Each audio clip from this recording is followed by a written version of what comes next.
আজকের সমন্বয় মিটিংয়ে প্রথম হচ্ছে কোঅর্ডিনেশনের কথা বলা হয়েছে, দ্বিতীয় বলা হয়েছে হেলথ সেক্টরকে প্রায়োরিটি দিতে, তৃতীয় বলা হয়েছে প্রি মনসুনের কাজকে প্রায়োরিটি দিতে, চার বলা হয়েছে স্বাস্থ্যসাথীকে আয়ুষ্মান ভারতে কনভার্ট করা এবং লক্ষ্মীর ভাণ্ডারকে অন্নপূর্ণা যোজনায় কনভার্ট করার কাজ শুরু করা।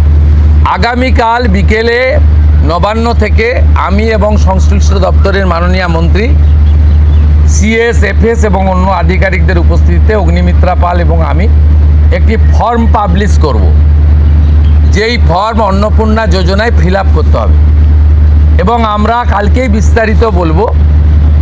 কারণ এনরোলমেন্ট যত তাড়াতাড়ি করবেন তত বেনিফিট আমরা দিতে পারবো। আমাদের অন্নপূর্ণা যোজনার প্রক্রিয়াটা শুরু হয়ে যাবে কাল থেকে। যেমন যেমন ফর্ম ফিল আপ হবে তেমন 3,000 টাকা ট্রান্সফারও শুরু হয়ে যাবে।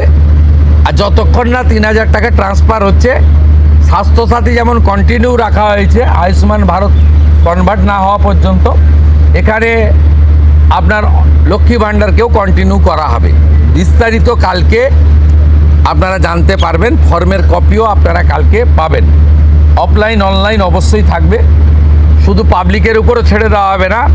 বিধায়করা নিজ উদ্যোগে ফর্ম ফিল আপ করাবেন এবং সরকারও বিডিওদের নেতৃত্বে প্রত্যেক বাড়িতে বাড়িতে ফর্ম ফিল আপের জন্য সহযোগিতা করার জন্য লোক পাবেন। এবং মাথায় রাখতে হবে, ভারতীয়রাই কেবলমাত্র এই সুযোগ পাবেন, অভারতীয়রাই সুযোগ পাবেন না। ভারতবর্ষের সরকারের টাকা বাংলাদেশ থেকে আসা অবৈধ অনুপ্রবেশকারীদের দেওয়ার জন্য নয়, এটা খুব ক্রিস্টাল ক্লিয়ার। সরকারি বাসে আপাতত সব মহিলাদের আমাদের ফ্রি সুযোগ তারা পাচ্ছেন আগামী সপ্তাহ থেকে। তো আগেই ক্যাবিনেট অনুমোদন দিয়েছে, এটা কার্যকর হচ্ছে। কিন্তু আমরা এখনই সবাইকে, সব মহিলা বললে সুযোগ দিলে পরবর্তীকালে কিন্তু কার্ড করব।